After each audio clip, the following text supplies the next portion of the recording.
Yes. Broncos country. Having the time of his life. Let's ride. Broncos country? Are we having the time of our life? Are we having the time of our life?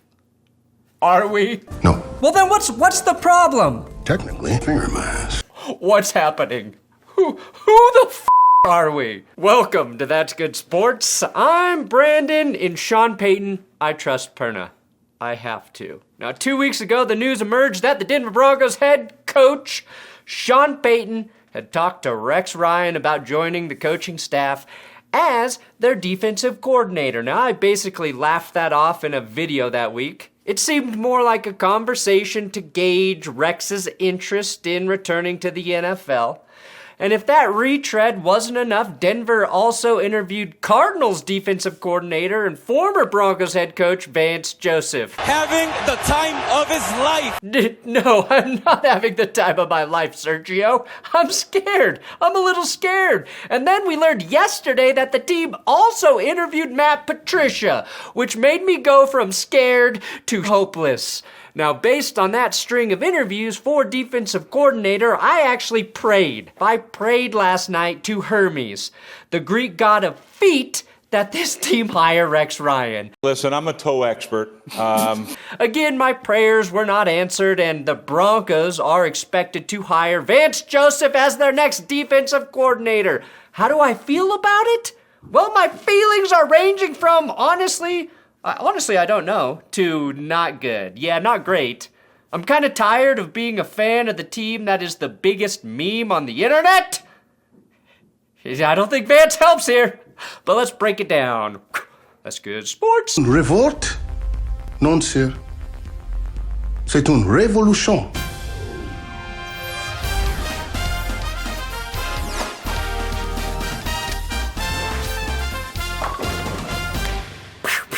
Please subscribe here on YouTube, and don't forget a great way to support this channel is purchasing my coffee at BenchwarmerBrew.com. I dropped the loser's blend of beans recently. It's a medium dark roast, and it's freaking delicious, and it's freaking for losers. Also, again, Patreon. We're going to be doing our Zoom hangout next Wednesday. I'll post that information soon. Okay, this hiring process by Sean Payton is actually a genius level move when you think about it, okay? They leaked the Rex Ryan interview and get a very mixed reaction from Broncos fans. Then they interview Vance Joseph and get a negative leaning reaction. Not totally negative, but negative leaning. Then they interview the pencil dick, as I affectionately call Matt Patricia. I call you pencil dick affectionately, Matt. Deal with it. I call my priest weird collar dick and my doctor stethoscope dick. It's just what I do. Now, the internet went ablaze with the Patricia interview, and the general consensus was disgust from Broncos fans and Lions fans and even Patriots fans. Now, we are all actually mildly relieved at the hiring of Vance Joseph. We got Sean Payton, and that was like going to a very nice steakhouse. Then we needed a coordinator. Ordered the cheapest steak on the menu, only for them to tell us they were out of steak. Then some chicken arrived, slightly undercooked. Not great, but we ate it anyway, and it was okay. I don't know how that metaphor works. I am so fucking confused right now. What I do know is that I don't need to be a podiatrist to tell you Rex Ryan, in terms of fit, probably wasn't right for this iteration of the Broncos. Now, I trust Sean Payton, again, and I admire his confidence and his willingness to take his time in the coach hiring process. How can I not feel that way after he dunked on local Broncos radio host Eric Goodman with this tweet? Goodman called the amount of time it's taking to hire out the coaching staff an embarrassing pile of garbage. And like Eric, I too like my garbage piles to not be embarrassing. Ask my neighbors. I have the most respectable piles of garbage on our street. Now, after Goodman tweeted that, criticizing the Broncos coach, all the way from the top rope, Sean Payton chimes in, 16 with 5 to go, we'll fill you in when we're ready, which means Denver has hired 16 of their coaches for the staff, now 17, and that Sean Payton is telling the media he's the one who fucking knocks. That's a massive change. Sean Payton is fully empowered by the ownership and the GM, and I like it. Defensive coordinator was the last big mystery for Broncos fans. Is Rex Ryan a better defensive coordinator than, say, Vance Joseph? Yes, but just by every statistical measure, especially if we're talking about feet, not yards. Last year, hey, we were under the radar. That's a good place to be. That. The best place to be is when expectations are high. That said, I don't really give a shit about defense anymore. I want a goddamn offense that can score touchdowns. That's where I'm at as a fan. Let's take a look at Vance Joseph's history as a defensive coordinator, though. Let's do the football stuff, all right? Joseph was the DC the last 4 years in Arizona following his departure from Denver, and his Cards defenses finished 28th, 12th, 11th, and just last year, 31st in points allowed. So what exactly happened in those 2 years in the middle that didn't happen in his first and last season with the Cardinals? Well, for one, I think their lack of depth at corner became a real problem last season, but that doesn't totally explain the major drop-off. J.J. Watt, of course, was injured on and off, always in Arizona. That was an issue for them. But I kind of think that the Cardinals as a team, as a whole, gave up in the second half of the season once Cliff Kingsbury started looking up luxury Airbnbs in Thailand. I think Vance Joseph is the type of defensive coordinator that can only really thrive if the pieces on defense are elite. I think a lot of defensive coordinators' success is predicated on the players they have to work with, because the rules in the NFL favor the offense. But very good defensive coordinators elevate their crew. I'm not sure Vance Joseph can do that, and I don't think he did that in Arizona. I think he's a very average defensive coordinator at this point. Doesn't mean he can't grow. I think both Ejiro Evero and Vic Fangio got the most out of defenses that had flaws. What we don't know, what's impossible to gauge, again, is how Vance Joseph will function under Sean Payton, how that marriage will work, and how that will translate to the defense. I'm going to say something, though, that will probably make Broncos fans a little bit upset.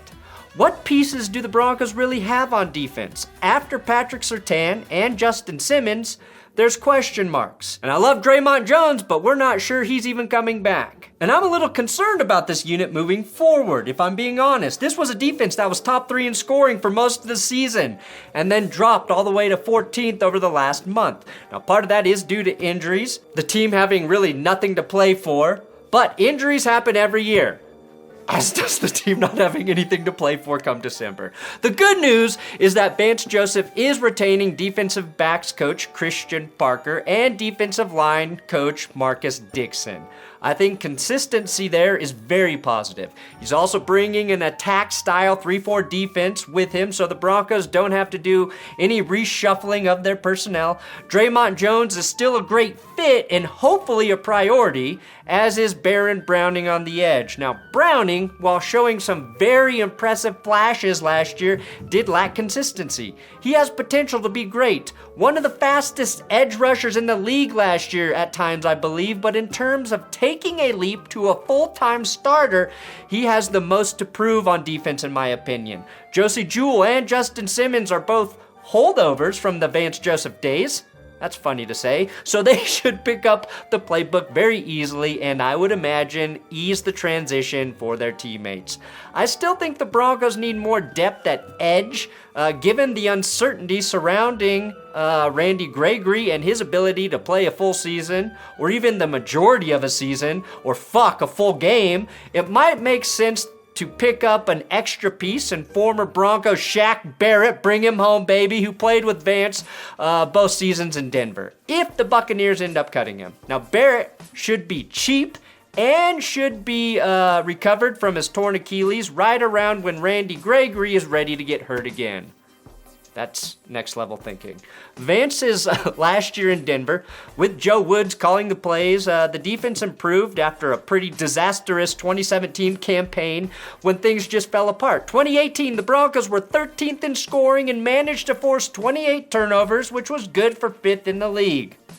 How much of that is Woods and how much of that is Joseph is a good question, but we know that Vance did preside over a good defense at one point here in Denver, and we also know Joe Woods was fired out of Cleveland this offseason. Rex, Vance, and Patricia.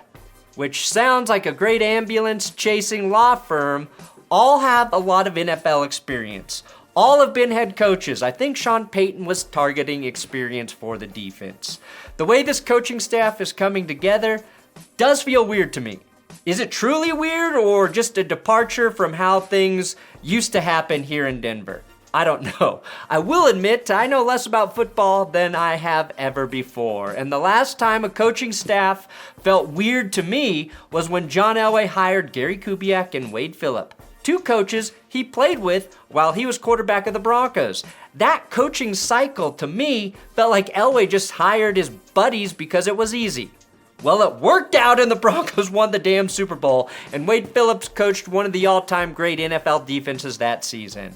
I, at the time, really liked the Vic Fangio hiring, and I loved the Nathaniel Hackett hiring, so again, I am admitting my opinion is wrong more often than correct with coaches. My opinion is dog shit. I'm asking myself if feeling unsettled or weird about coaching hires is actually the best thing for me and the Broncos. And on a scale of 1 to 10 to feeling uncertain, I'm at a 9.5, which means the Broncos should have the second best team overall in the NFL, if my feelings of uncertainty are correct.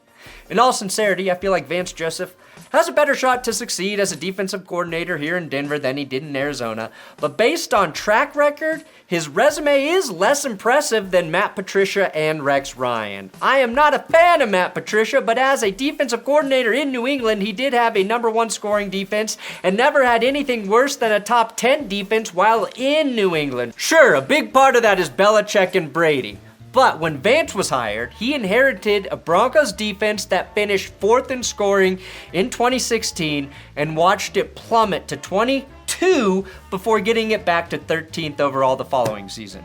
As it stands, I'm not sure any of these candidates would have been better than Ejiro Evero. And I'm a bit concerned that they didn't do a better job at convincing Evero to stay. I know the thought is that he just wanted out because the team fired his very good friend Nathaniel Hackett.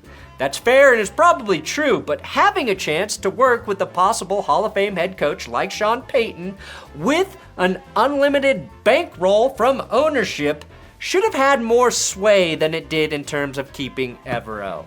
To me, it feels like the Broncos are paying the piper for being a revolving door of head coaches.